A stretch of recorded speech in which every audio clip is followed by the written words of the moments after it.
Olá, sejam todos bem-vindos. O meu nome é Valderez, eu faço parte da comunidade espírita Caminheiros do Amor, situada na Avenida Arnaldo Magnicaro, 1370, no bairro de Campo Grande, São Paulo, capital.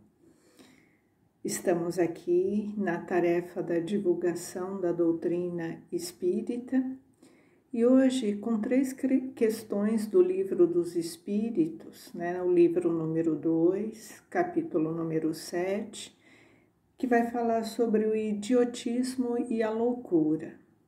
Um tema muito relevante para o nosso aprendizado, para o nosso entendimento, diante da doutrina espírita, que traz toda essa explicação, traz todo esse conhecimento para que possamos refletir na nossa vida, nas questões que nos cercam. Então, antes de darmos início aos estudos dessa semana, nós vamos iniciar com a prece de abertura.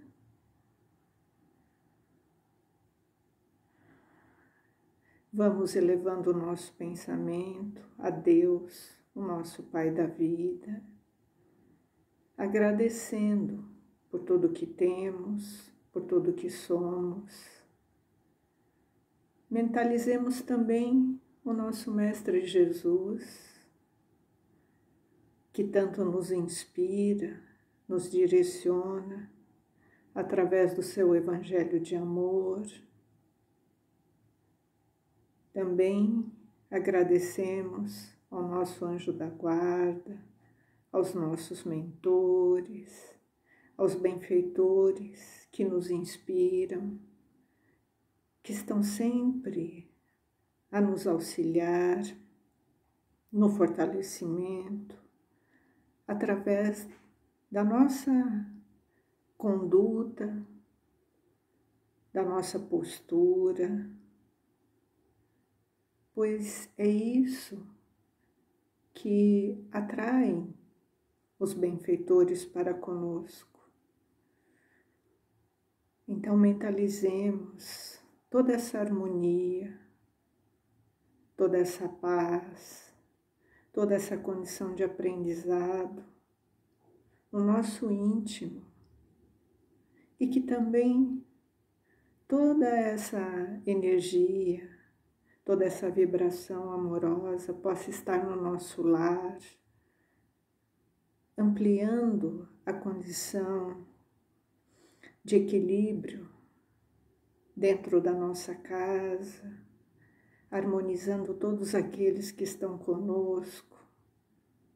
E assim, nessa comunhão de pensamentos, vamos pedindo licença para iniciarmos o estudo dessa semana. Como dissemos, são 3 questões, onde Kardec está questionando ao plano espiritual, os instrutores, sobre a condição do idiotismo e da loucura. Por que tem pessoas que nascem com essas limitações intelectuais, com esses déficits cognitivos, e a gente pode pensar, qual a utilidade do progresso espiritual de um espírito se ele está ali tolhido, dessa condição, dessas limitações intelectuais? Será que ele está progredindo? Será que é uma encarnação nula para esse espírito? O que acontece quando um espírito nasce nessa condição de ausência da cognição? Então vamos ao entendimento e à compreensão que os instrutores nos trazem. Na questão 371, Kardec pergunta: tem fundamento a opinião segundo a qual os cretinos e os idiotas têm uma alma de natureza inferior? E eles respondem: não, Eles têm uma alma humana, muitas vezes mais inteligente do que nós pensamos, e que sofrem insuficiência dos meios de que dispõem para se comunicar, do mesmo modo que o mudo sofre a de não poder falar.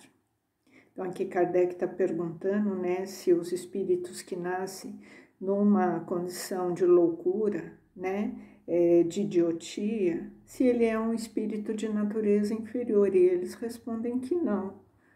Essas limitações mentais não significa, né, que o espírito é de uma natureza inferior.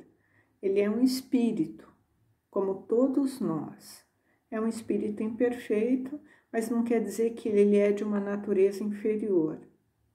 Sabemos, né, que muitos espíritos que vêm nessa condição são espíritos extremamente inteligentes e que também, né, sabemos que a inteligência já é um sinal de uma certa evolução, porque à medida que vamos adquirindo, né, o nosso progresso, a nossa inteligência ela vai evoluindo e vai aumentando, tanto intelectualmente como moralmente. Então, se o espírito vem nessa condição de loucura ou do idiotismo, não necessariamente ele é um espírito de natureza inferior. Essas limitações mentais, elas vêm em decorrência, né, de que há uma circunstância que eles podem ter usado de forma equivocada essa inteligência, a qual eles já tinham um domínio dessa inteligência e fizeram mau uso dela, né? Muitas vezes vieram, né, numa condição de ajudar o progresso, o crescimento da humanidade e não o fizeram, ou que usaram a inteligência para oprimir ou prejudicar o próximo. Então, não é uma questão do espírito ser de natureza inferior, não, ele pode já estar numa condição de evolução e de ser um espírito intelectualmente já bem posicionado, que já passou por alguma condição de ter condição de fazer bom uso dessa inteligência e não o fez no momento em que foi concedido essa oportunidade. Então, seria uma expiação para esse espírito. E essa expiação, ela é uma educação para a alma, para que ele possa se educar nos erros cometidos, né? Valorizando os dons e os talentos, né, que outrora ele não soube utilizar. Então, ele vem ali com uma parte orgânica debilitada, né, com essa insuficiência dos meios, né, da capacidade intelectual, e ele não consegue ali manifestar a inteligência que já existe naquele espírito. E, então ele vem, como ele fala aqui, né? Do mesmo modo que o mudo, ele vem nessa condição de não poder falar. Não quer dizer que o espírito não fale, né? É que o aparelho fonador dele ali veio com essa debilidade e ele não consegue se comunicar em relação a isso. Vamos ver na próxima questão, na 372. Qual é o objetivo, né, da providência de Deus criando seres infelizes como os cretinos e os idiotas? Né? Qual é o objetivo? Né? O que Deus espera com isso? E eles respondem: são os espíritos em punição, habitando corpos de idiotas. Esses espíritos sofrem pelo constrangimento que experimentam e pela impossibilidade de que se encontram de se manifestar por meio de órgãos não desenvolvidos ou desarranjados. E tem mais uma questão dentro dessa mesma pergunta.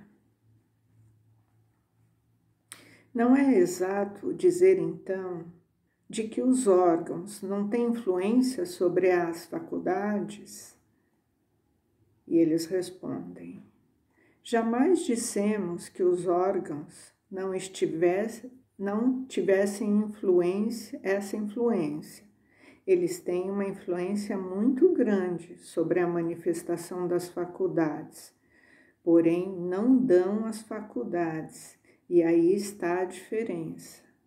Um bom músico com um mau instrumento não fará boa música, e isso não impedirá que seja um bom músico. E aqui também tem um comentário de Kardec, né? Nós vamos fazer a leitura e depois vamos fazer alguns esclarecimentos. Esse é o comentário de Kardec. É necessário distinguir o estado normal do estado patológico.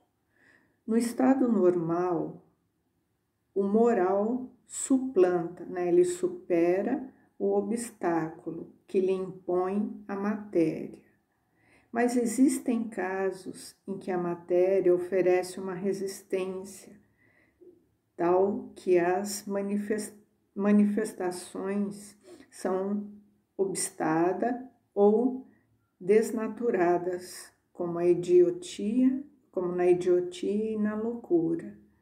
São casos patológicos. Nesse estado, a alma, não gozando de toda a sua liberdade, a própria lei humana a isenta da responsabilidade dos seus atos.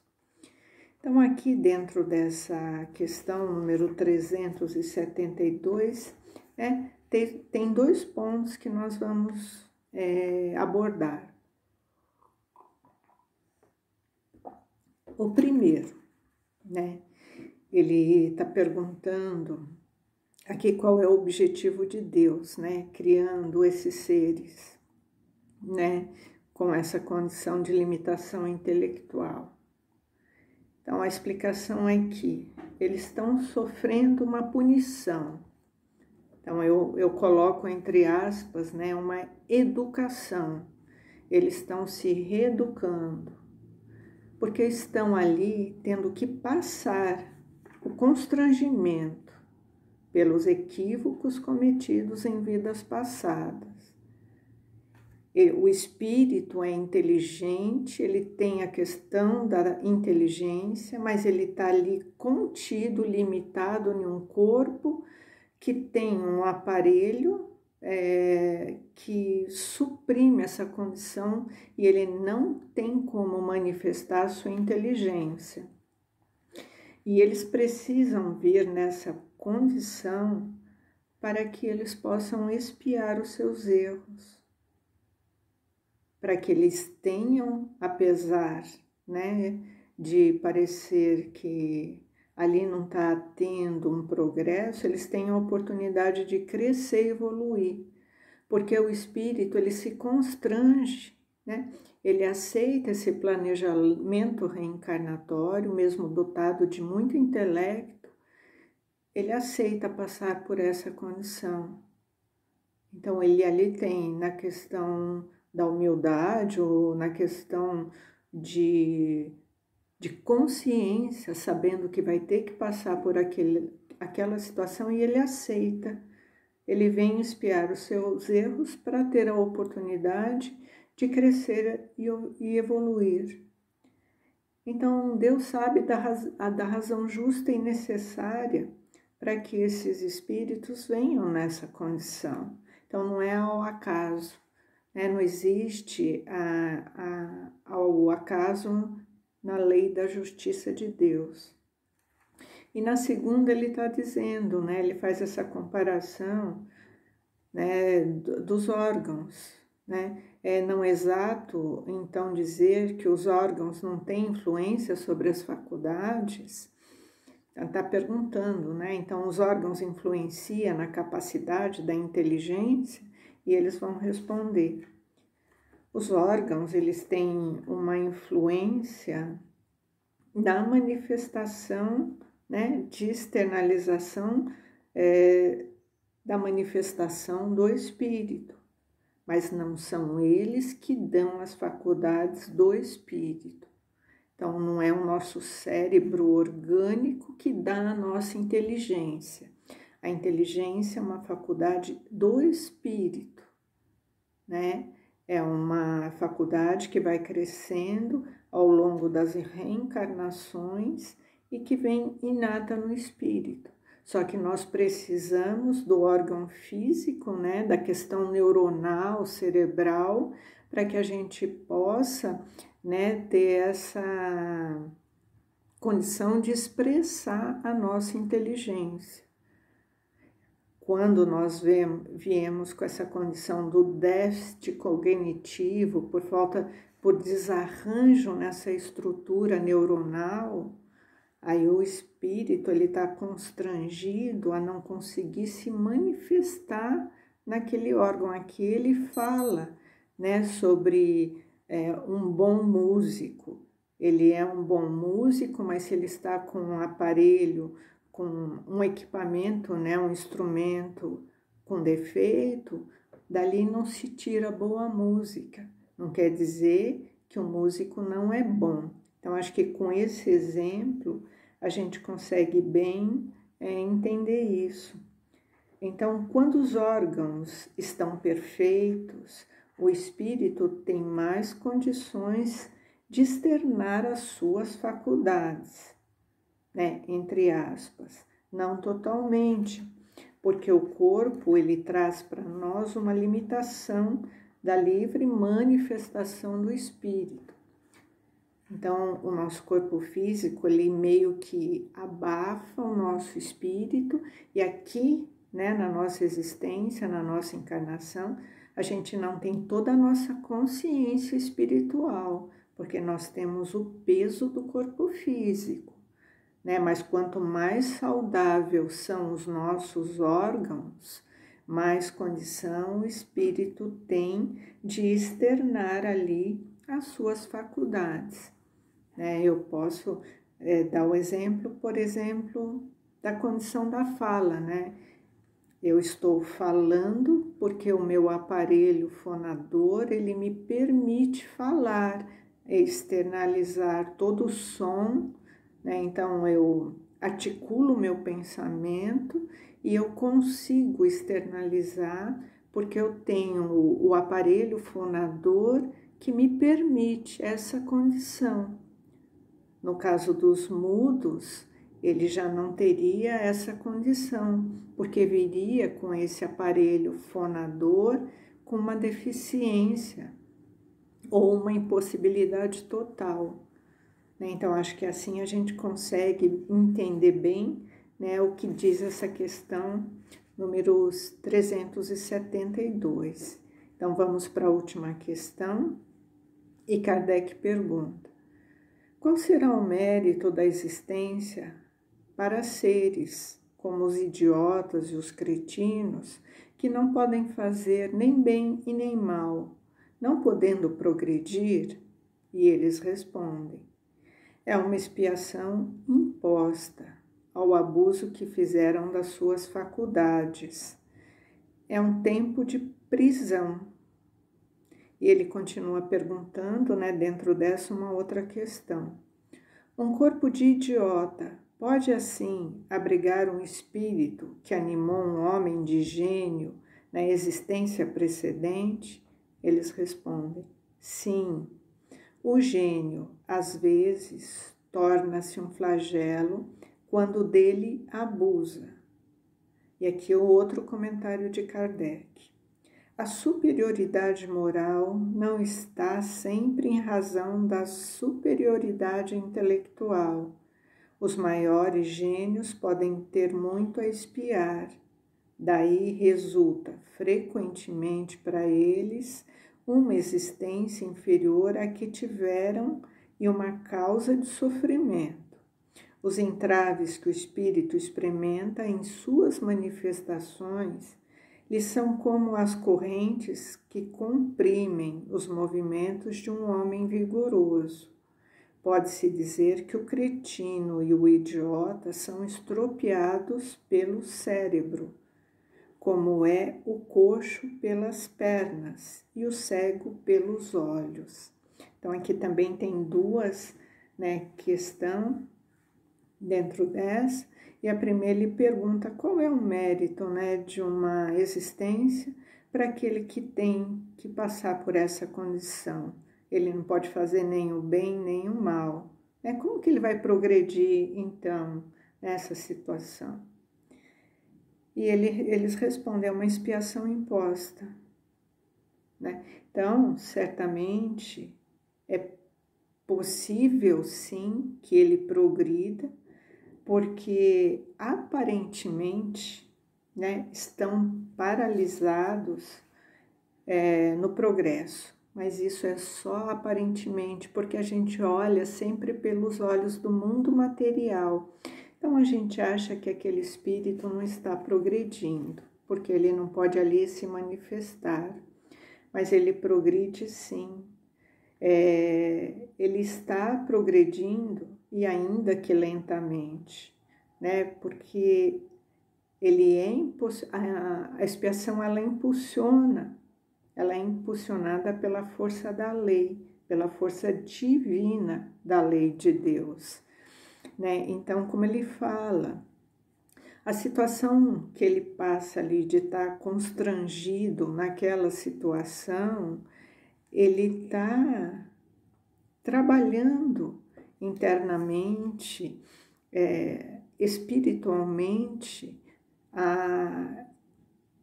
o constrangimento, da condição que eles impuseram quando tiveram a oportunidade dessa superioridade intelectual. Então, eles tiveram a superioridade intelectual, mas a condição da moral estava ainda equivocada.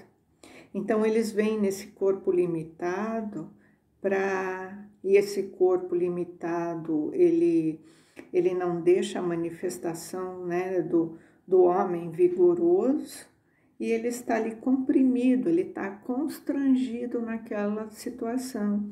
E como dissemos, no planejamento reencarnatório, ele aceita vir nessa condição para expiar os seus erros.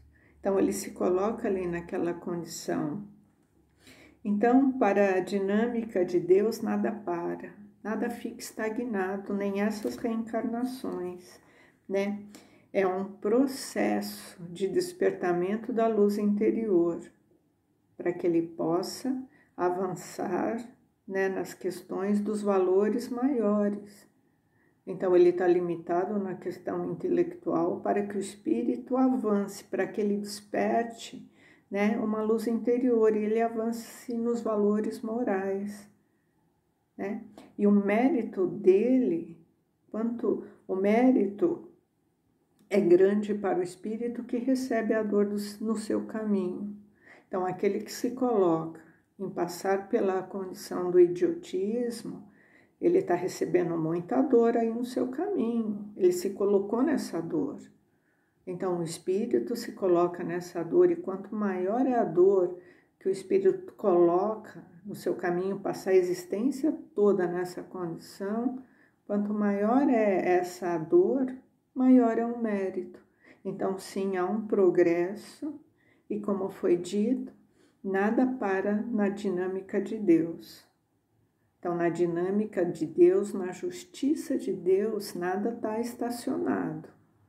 Então, quando olharmos, para os nossos irmãos, que estão aqui conosco nessa condição, vibremos por ele, para que ele encontre sempre o equilíbrio de continuar, de não desistir, vibrações, preces, para que ele busque nessa força interior, porque ali o corpo está limitado, mas o espírito não é aquele corpo.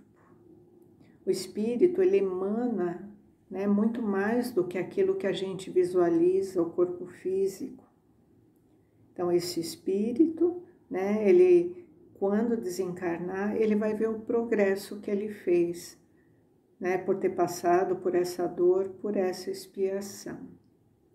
Então, confiemos, né, e a doutrina espírita nos traz a consolação e a esperança.